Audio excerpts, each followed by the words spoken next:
joining us on the phone now, my former colleague from NFL Network, now with the MMQB. Hello there, Albert Breer. How are you?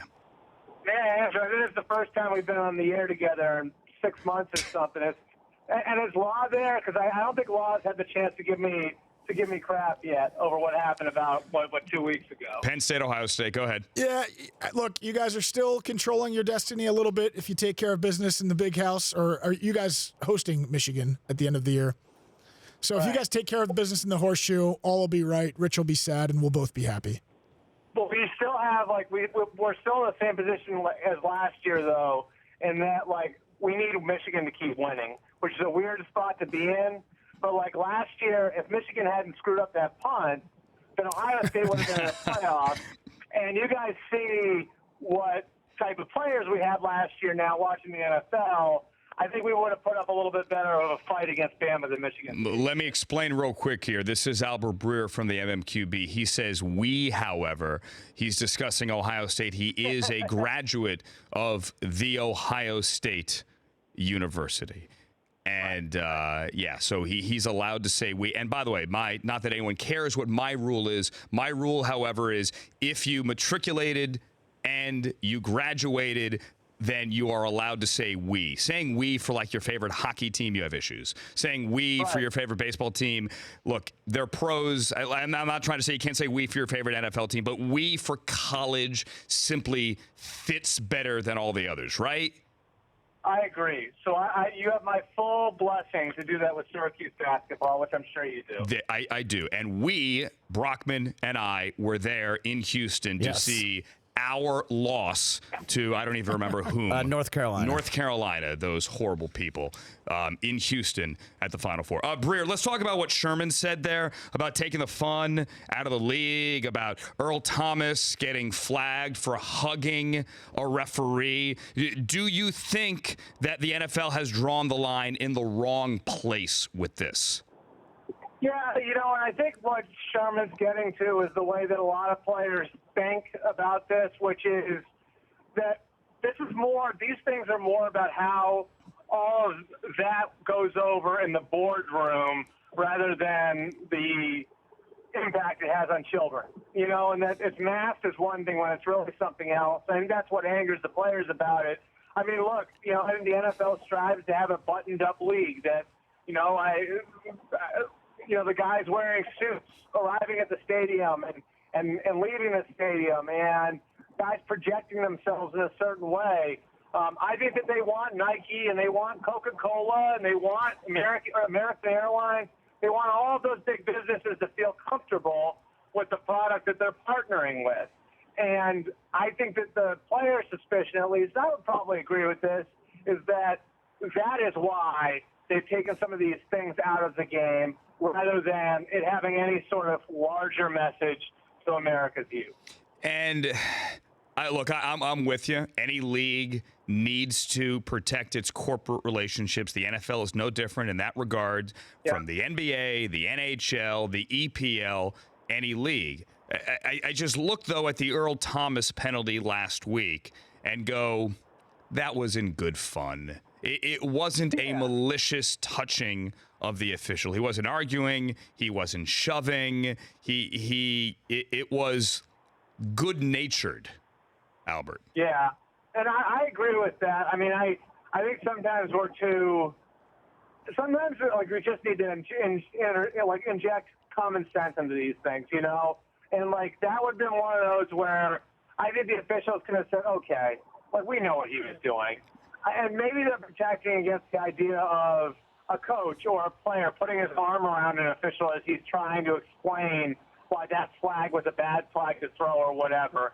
But I'm with you. I just think that they should be allowed some leeway as far as just common sense goes. We're going to let this one go because common sense tells me Earl Thomas was just having a little fun out there, and there's really no harm in letting something like that go. And we're seeing on the screen here in Audience 239 some fun that's on the sidelines. Golden Tate with the cheerleaders, which is totally legal. We have Odell Beckham Jr. making out with the kicking net, which is a little excessive, and it speaks to other issues, but still perfectly legal on the sideline. This is Albert Breer here from the MMQB, joining us on the phone, my former colleague at NFL Network. Albert, is there any talk, will there ever be anything done about where and when the trade deadline is? Is there really a competitive disadvantage or advantage given to playoff teams if we say move it to after week 11?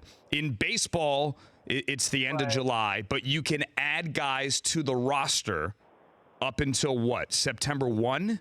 I believe, and they could still be eligible for the postseason. If Minnesota decides in a couple of weeks, it simply has to make a trade for a left tackle, why should that be banned? Or why shouldn't that be allowed? I agree with you. I just don't know that it would change a whole lot. Okay, so there's two reasons why, all right? One, I just think it's the structure of the sport. You know, and that baseball and basketball, for better or worse, there are a lot of one-on-one situations in those sports where what a guy does for one team completely translates over to what he's going to do for another team. And so in football, I think it's harder if you're a team trading for a player to get true value for what another team be asking for a star player. Sure. So that's the first part of it, right? The second part of it is I think job security affects all of this. You know, like how many teams are there out there right now, Andrew, that you can identify that would be ready to kiss their season goodbye and say, that's it, we're done, right? Where you can also say the coach and general manager aren't fighting for their jobs. There just aren't a lot of those, you know? So there aren't very, and I think that plays into everything that's happened over the last few years with coaches only getting a year or two in some spots and GMs only getting 2 or 3 years in other spots. And we've seen the Bears fire Phil Emery after 3 years. The Jets fired John Idzik after 2 years. If you're one of those guys making decisions, are you willing to give up on a season after 8 games? No, probably not. Albert, I'm going to hold on. Stay there 1 second. I want to cut you off. I want to ask about Eli Apple in a second, but stay there. I don't know how he got the inside number, but joining us on the phone now, the guy whose name is actually on the marquee, he heard that you were on. It is from the Rich Eisen Show, Rich Eisen. Hello, sir. Hello. Look, I've got an issue here on the flight. I'm about to push back from Atlanta, sitting behind the birthday boy, Steve Mariucci, on the way back from Thursday Night Football. I was listening to the first hour on the app. It sounds great. Thank you for that, Andrew. But of course, the moment I'm not on the app, get a call from the guest host in 2 weeks, my lovely wife, Susie, saying, in my absence, Chris Law, you are consorting with the enemy, Albert Breer, against the University of Michigan on this show. Did that happen? It did. It happened. Albert graciously congratulated me for the win. I felt bad for his loss. I said, we'll all be happy whenever you beat Michigan at the end of the year, and Rich will be sad. In hindsight, it was a mistake by me, Rich. I actually need Michigan to win so Penn State can go to the Rose Bowl. So, Rich, I will say this, Rich. He's only going to put up with me every now and then. He's going to put up with you every day. Yeah, I know. I kind of don't understand the friendly fire here, except to say that there's clearly some jealousies at work when you look up and you see the butt and elbow of the University of Michigan running in front. But that's okay. Wow. At this point in time, it's kind of just a hit and run here because I cannot flaunt FAA regulations. They're going to make me hang up the phone. But again, I put away the app, and my wife is the thin blue line here. You know, she's always out there listening. So Susie narked me out. The stuff that Richie thinks he can get away with when you're not here. He doesn't realize that the show is actually on the air, that there's a tape of it if you were to request a tape of it. Yeah. This is all recorded. Well, as you were, guys. As you were. Thanks. All right. Happy birthday to Mooch. Happy birthday, Mooch. Yeah. Happy birthday, Mooch. One thing I've also learned from Rich is that now Ohio State losses count as Michigan wins. I found that out a couple weeks ago on Twitter. That was Rich of the Rich Eisen Show, about to fly from Atlanta back here to L.A. He'll be back in the chair on Monday. Hey, we have about a minute here, Breer. Sorry to cut you short here, but real quick, Eli Apple, His mom says the Giants are trying to silence her or use him to tell her to shush. What's going on there?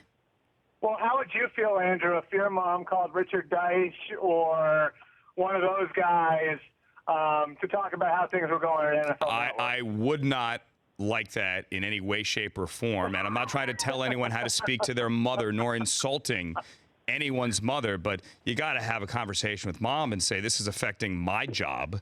Come on, mom. Yeah, and I honestly, this is something that NFL teams were aware of, believe it or not, in the lead up to the draft. Interesting. And that her mom, that his mom was a presence, and she had been in Ohio State, and that was kind of part of the package. And so I'm not going to say the Giants expected this to happen in the end of October, beginning of November of his rookie year. And let's be fair here, a lot of the stuff that Annie's done has been very, very noble. And Absolutely. Telling her story was incredible, But there is a point where you don't want to create a problem for your son. And I don't think the Giants expected that this would be an issue, again, at the end of October, beginning of November of his rookie year. But I think they did know that by drafting him, you're also drafting her, and that she would be a presence because she was at Ohio State. Remember back in the day when moms just did Chunky Soup commercials? Wilma McNabb killed it on the Chunky Soup commercial. That was the platform for moms. Again, I love Eli Apple's mom, really do, but sometimes think of the position you're putting your kid in. Albert Breer. I'll put it this way. I don't know exactly what happened in the Giants locker room, but I know he's heard about it. Maybe someone left a lunchbox or something like that by his locker. Interesting.